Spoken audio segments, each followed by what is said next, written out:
Welcome to Penrose Learning, where we make understanding easy. You begin by verifying essentials. Make sure the Windows PC has remote desktop enabled and a password-protected account.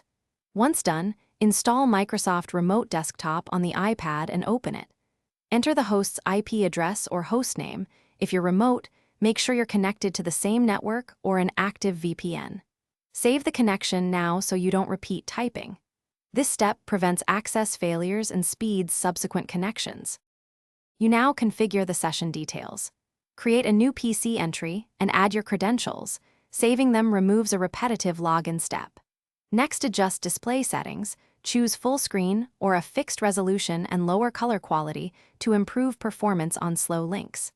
Make sure clipboard sharing and folder redirection are enabled if you need file transfer or copy-paste. Once configured, tap the saved connection to initiate the remote session. This organizes access and optimizes responsiveness. You finish by connecting and completing authentication. Accept a certificate only if you trust the host.